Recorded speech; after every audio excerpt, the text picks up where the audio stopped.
Guarantee ನಡೆಯುತ್ತೆ, Congress guarantee ನಡೆಯಲ್ಲ.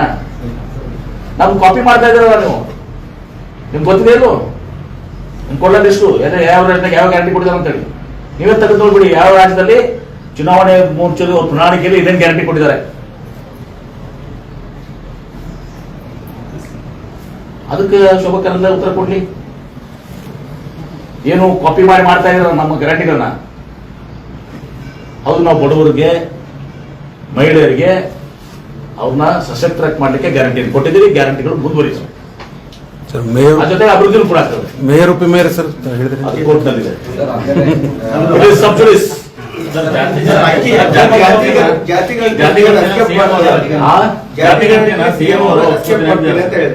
ನೋಡ್ರಿ, ನನ್ನ ಗಮನಕ್ಕೆ ಬಂದಿಲ್ಲ. ನಾವು ಜಾತಿ ಗಣತಿಗೆ ಯಾರು ಇರ್ತಲ್ಲ, ಯಾರಿಗೂ ಅನ್ಯಾಯ ಆಗಬಾರ್ದು ಅಷ್ಟೇ. ಸರ್, ಈಗ ಸಿದ್ದರಾಮಯ್ಯ ಒಡೆದು ಆಳುವ ರೀತಿಯನ್ನ ಮಾಡ್ತಾ ಇದ್ದಾರೆ. ಲಿಂಗಾಯತ, ಒಕ್ಕಲಿಗ, ಬ್ರಾಹ್ಮಣ ಉಪಜಾತಿಗಳನ್ನು ಮಾಡ್ತಾ ಇದ್ದಾರೆ. ಇದು ಮೇಜರ್ ಜಾತಿ ಹೊಡೆಯಬೇಕಂತ ಮಾಡ್ತಾ ಇದ್ದಾರೆ ಅಂತ ಆರೋಪ ಮಾಡ್ತಾ ಇದ್ದಾರೆ ಶೋಭಾ ಕರಂದ್ಲಾಜೆ. ನೋಡಿ, ಜಾತಿ ಗಣತಿ ಬಗ್ಗೆ ಯಾರಿಗೂ ವಿರೋಧ ಇಲ್ಲ. ಆದ್ರೆ ಇಷ್ಟೇ, ಯಾರಿಗೂ ಯಾವುದೇ ಒಂದು ಸಮುದಾಯ, ಲಿಂಗಾಯತ ಇರ್ಬೋದು, ಒಕ್ಕಲಿಗ ಇರ್ಬೋದು, ಬ್ರಾಹ್ಮಣರು ಇರ್ಬೋದು, ದಲಿತರು ಇರ್ಬೋದು, ಹಿಂದುಳಿದವರು ಇರ್ಬೋದು, ಅಲ್ಪಸಂಖ್ಯಾತರು ಇರ್ಬೋದು, ಯಾರೇ ಇರ್ಬೋದು, ಯಾರಿಗೂ ಕೂಡ ಅನ್ಯಾಯ ಆಗಬಾರ್ದು. ನಮ್ಮಲ್ಲಿನೂ ಕೂಡ ಕೆಲವೊಂದು ಗೊಂದಲಗಳಿದಾವೆ. ನಾನು ಹಿಂದೆನೂ ಕೂಡ ಪದೇ ಪದೇ ಹೇಳಿದ್ದೀನಿ. ನಮ್ಮ ಉಪಪಂಗಡಗಳು 2A ಮೀಸಲಾತಿ ಸಲುವಾಗಿ ಹಿಂದೂ ಬಣಿಜ್ಞಾನ ಪರಿಸಿದ್ದಾರೆ, ಹಿಂದೂ ಸಾಧನ ಪರಿಸಿದ್ದಾರೆ, ಹಿಂದೂ ಪೂರ್ವಕಲಿಗಾನ ಪರಿಸಿದ್ದಾರೆ, ಹಿಂದೂ ರೆಡ್ಡಿ ಅಂತ ಪರಿಸಿದ್ದಾರೆ, ಲಿಂಗಾಯತ ಅಂತ ಪರಿಸಿಲ್ಲ. ಅವ್ರು ಕೌಂಟ್ ಮಾಡಿದ್ರೆ ಜನಸಂಖ್ಯೆ ಕಡಿಮೆ ಆಗ್ತದೆ. ಅವ್ರಿಗೆ ಒಂದೇ ಹೆಡ್ ನಲ್ಲಿ ತಗೊಂಡು ಲಿಂಗಾಯತ, ಇವೆಲ್ಲ ಲಿಂಗಾಯತ ಉಪಪಂಗಡಗಳು ಕಾಣಿಗ, ಇವೆಲ್ಲ ಲಿಂಗಾಯತ ಉಪಪಂಗಡಗಳು ಗೊತ್ತಿದೆ. ಎಲ್ಲ ಲಿಂಗಾಯತ ಉಪಪಂಗಡ ಒಂದು ತಗೊಳ್ಳಿ. ಒಕ್ಕಲಿಗರಲ್ಲಿ ಬಹಳಷ್ಟು ಉಪಪಂಗಡಗಳು ಅಲ್ಲ, ಒಕ್ಕಲಿಗರ ಅಡಿಯದೇ ಅದನ್ನು ಕಳಿಸ್ರಿ, ಅವ್ರು ಏನೇ ಬರ್ಸಿರ್ಲಿ ಅದನ್ನು ತಗೊಳ್ಬೇಕು ಅಂತೇಳಿ ನಾವು ರಿಪೋರ್ಟ್ ನೋಡಿಲ್ಲ. ರಿಪೋರ್ಟ್ ನೋಡಲಾರ್ದೆ ಹೇಳುವಂಥದ್ದು ಆಗ್ಬಾರ್ದು. ರಿಪೋರ್ಟ್ ಬಂದ್ಮೇಲೆ ಅದ ಏನಾದ್ರು ಕನ್ಸಿದ್ರೆ ಮುಖ್ಯಮಂತ್ರಿಗಳು ಹೇಳ್ತೀವಿ, ನೋಡಿದ್ರಲ್ಲ ಈ ರೀತಿ ಮಾಡಿ ಅಂತ ನಾವು ವಿನಂತಿ ಮಾಡ್ಕೊಂಡಿದ್ದೀವಿ. ಆ ರಿಪೋರ್ಟ್ ಅಲ್ಲಿ ಆ ತರ ಏನೋ ಆಗಿದ್ರೆ ಅದೆಲ್ಲವೂ ನಾವು ಒಂದೇ ಕಡೆ ಕೌಂಟ್ ಮಾಡಿ ಅದು ಮಾಡಬೇಕು ಅಂತೇಳಿ ನಾವು ಒತ್ತಾಯ ಮಾಡ್ತೀವಿ. ಯಾರು ಮಾತಿಲ್ಲ ಸರ್. ಗೃಹಲಕ್ಷ್ಮಿ ಯೋಜನೆಯಲ್ಲಿ 2 ಲಕ್ಷಕ್ಕೂ ಅಧಿಕ ಮಹಿಳೆಯರು ಒಳ್ಳವರು ಅಂದ್ರೆ ಶ್ರೀಮಂತರು ತಗೊಳ್ತಾ ಇದ್ದಾರೆ, ಅವ್ರನ್ನ ತೆಗೆದು ಹಾಕ್ತಾರ ನಾವು. ಸ್ವಾಭಾವಿಕವಾಗಿ ನೋಡಿ, ಒಂದ್ ಹೇಳ್ತೀನಿ, ಅದು ನನಗೆ ಗೊತ್ತಿಲ್ಲ, ತೆಗೆದು ಹಾಕ್ಬೇಕು ಅಂತ ಚಿಂತನೆ ಆಗಿಲ್ಲ. ಬಟ್ ಒಂದು ಮಾತ್ರ ಹೇಳ್ತೇನೆ, ಶ್ರೀಮಂತರು ತಗೋಬಾರ್ದು.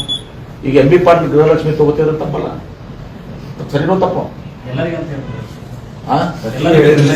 ನಿಮಗೂ ಬೇಕು, ನಿಮಗೂ ಬರುತ್ತೆ, ನನಗೂ ಇರಲಿ, ಅದರಲ್ಲಿ ಏನೇ ಇರಲಿ, ಒಂದು ಹೇಳ್ತೇನೆ ಕೇಳಿ. ಸ್ವಲ್ಪ ಅದರಲ್ಲಿ ಬಡವರು ಹೋಗ್ಬೇಕು. ನಮ್ಗೇನು ಶ್ರೀಮಂತರು ಕಡಿಮೆ ಆಗ್ಬೇಕು, ಅನರ್ಹರು ಯಾರು ಅರ್ಹರು ಉಳಿದಿದ್ರೆ, ಇನ್ನು ಯಾರೇ ಬಡವರು ಉಳಿದಿದ್ರೆ ಆ ಬಡವರು ಇನ್ಕ್ಲೂಡ್ ಆಗ್ಬೇಕು. ಅದನ್ನು ಕೂಡ ಹೇಳ್ತೇನೆ. ಯಾರು ಶ್ರೀಮಂತರು ಇದ್ರೆ, ಅನರ್ಹರಿದ್ರೆ ಅದಕ್ಕೆ ಅವರು ಖುದ್ದಾಗಿ ಹೊರಗೆ ಹೋಗ್ಬೇಕು ಅಂತ, ಅಥವಾ ಸರ್ಕಾರವನ್ನು ತೆಗೆಯುವಂತ ಯೋಚನೆ ಮಾಡಬೇಕು. ಅನರ್ಹ ಯಾರ್ಯಾರು ಬಿಟ್ಟು ಹೋಗಿದ್ರಪ್ಪ ಬಡವರು, ಆ ಬಡವರನ್ನ ಸೇರಿಸುವಂತದ್ದ. ಆಮೇಲೆ ವಿಜಯಪುರಕ್ಕೆ ಕುಡಿಯೋ ನೀರಿನ ಅಮೃತ ಯೋಜನೆ ಆಮೇಲೆ ಇದು ಮಾಡಿಸಿದ್ದೇನೆ. ಈಗ 40 ಕೋಟಿ ರೂಪಾಯಿ ಈಗ ಏನು ಮೊನ್ನೆ ಆ ಪೈಪ್ ಲೈನ್ ಇತ್ತಲ್ಲ, ಅದು ಈಗಾಗಲೇ ಮೊನ್ನೆ ಸ್ಯಾಂಕ್ಷನ್ ಮಾಡಿಸಿದೆ, ನನ್ನ ಫೈನಾನ್ಸ್ ನಿಂದ ಅಪ್ರೂವ್ ಮಾಡಿಸಿದೆ ಸರ್. ಇದು ಕಾಂಟ್ರಾಕ್ಟರ್ಸ್ ಇದಕ್ಕೆ ಏನು ನಿಮ್ಮ ಕಂಪನಿ ಸಂಪೂರ್ಣ ಅದನ್ನು ಬೇರೆ ಇಂಟರ್ನಲ್ ಅದನ್ನು ಕೂಡ ಕಂಪ್ಲೀಷನ್ ಮಾಡ್ಲಿಕ್ಕೆ ಅದು ಮಾಡ್ತಾ ಇದ್ದೀವಿ. ಈಗೇನು ಇನ್ ಬಿಟ್ವೀನ್ ಅದು ಬಿಜಾಪುರ ಮತ್ತು ಕೃಷ್ಣಾದಿಂದ ನೀರು ಬರ್ತೈತಲ್ಲ, ಅದಕ್ಕೆ ಆ ಪೈಪ್ ಲೈನ್ಸ್ ಚೇಂಜ್ ಮಾಡಬೇಕು ಅಂತ ಏನೋ ಒಂದು 50 ಕೋಟಿ ರೂಪಾಯಿ ಪ್ರಪೋಸಲ್ ಇದ್ದು, ಆ ಪ್ರಪೋಸಲ್ ಕ್ಲಿಯರ್ ಮಾಡಿಸಿದೆ ಸರ್. ಕಾಂಟ್ರಾಕ್ಟರ್ಸ್ ಎಲ್ಲ ಪ್ರೊಟೆಸ್ಟ್ ಮಾಡಿ 36,000 ಕೋಟಿ ಬ್ಯಾಲೆನ್ಸ್ ಇದೆ, ನಮ್ಗೆ ಪ್ರಾಣ ಸಾಯುವಂತ ಪರಿಸ್ಥಿತಿ ಬಂದೈತೆ ಅನ್ನೋ ಕಾರಣ ಯಾರು ಮಿಸ್ಟರ್? ಯಾರ ಕಾರಣ? ಅಲ್ಲ, ಸರ್ಕಾರ ತಂದು ಯಾವ ಸರ್ಕಾರ? ಈಗ ಸರ್ಕಾರ ಕೊಂಡು ಫಿಸಿಕಲ್ ಡಿಸಿಪ್ಲಿನ್ ಇತ್ತು. ನೀವು ಸುಮ್ಮನೆ ಕಮಿಷನ್ ಹೊಡ್ಯಾಕ ನಿಮ್ಗೆ ಬಜೆಟ್ 10,000 ಕೋಟಿ, ನೀವು 1 ಲಕ್ಷ ಕೋಟಿದು ಕರ್ನಾಟಕ ಹೋಗ್ತೀನಿ ಅಂದ್ರೆ ಯಾರು? PWD ಎಷ್ಟಿದೆ? ಸುಮಾರು PWD, RDPR, ಆಮೇಲೆ ನಿಮ್ಮ ಅದು ನೀರಾವರಿ, PWD ಮತ್ತು RDPR ಮೂರರಲ್ಲಿ ಸುಮಾರು 50,000 ಕೋಟಿ ರೂಪಾಯಿ ಅಷ್ಟು ಬಜೆಟ್ ಇರಲಾರ್ದೆ, ಪ್ರೊವಿಷನ್ ಇರಲಾರ್ದೆ ಇಲ್ಲಿಗಲ್ ಆಗಿರ್ತೀನಿ ಸರ್ ಟೆಂಡರ್ಸ್ ಕರ್ತಿದ್ದಾರೆ. ಕಾರಣ ಯಾರು? ಆ ಕಾಂಟ್ರಾಕ್ಟರ್ಸ್ ಹೇಳಿ ಈ ರೀತಿ ಯಾರು ಇಲ್ಲಿಗಲ್ ಇದು ಮಾಡಿದಾರಲ್ಲ, ಕರೆದಿದಾರಲ್ಲ, ದುಡ್ಡು ಇರ್ಲಾರ್ದೆ, ದುಡ್ಡು ಅದಕ್ಕೆ ಇರ್ಲಾರ್ದೆ ಅವ್ರ ಮನೆ ಮುಂದೆ ಹೋಗಿ ಕೊಡ್ರಿ ಅಂತ ಹೇಳಿ. ಯಾಕೆ ಮಾಡಿದ್ರಪ್ಪ ಇದನ್ನ ಅಂತ ಹೇಳಿ. ಕಾಂಗ್ರೆಸ್ ಸರ್ಕಾರದ ಕಾರಣ ಅಲ್ಲ. ಅವ್ರು ಏನ್ ಹೇಳಿದ್ರು, ಸುಮಾರು ಲಕ್ಷಾಂತರ ಕೋಟಿ ರೂಪಾಯಿ ಇದ್ರು ಸಹ ಈ ರೀತಿ without financial provisions, financial allocation ಇವರು ಟೆಂಡರ್ಸ್ ಮಾಡಿ ಕಮಿಷನ್ ಮಾಡ್ಕೊಂಡು ಹೋಗಿದ್ದಾರೆ.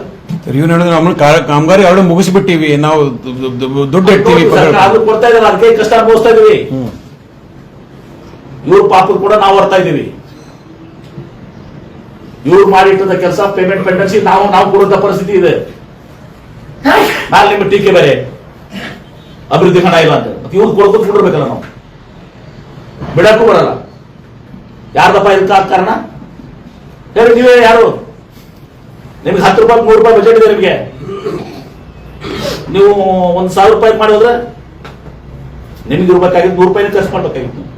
ನೀವು 1,000 ರೂಪಾಯಿ ಮಾಡಿ ಹೋಗಿದ್ರೆ 900 ಕೋಟಿ ನಮ್ಮಲ್ಲಿ ಇಟ್ಕೊಂಡು ಹೋಗಿದ್ರೆ, ಹಿಂಗೆ ಸುಮಾರು 1 ಲಕ್ಷ ಕೋಟಿಯಷ್ಟು ವಿವಿಧ ಇಲಾಖೆಯಲ್ಲಿ ಇವತ್ತು ಸಹ ಅವಶ್ಯಕತೆಗಿಂತ ಜಾಸ್ತಿ, ಹಣಕಾಸಿನ ಲಭ್ಯತೆಗಿಂತ ಜಾಸ್ತಿ,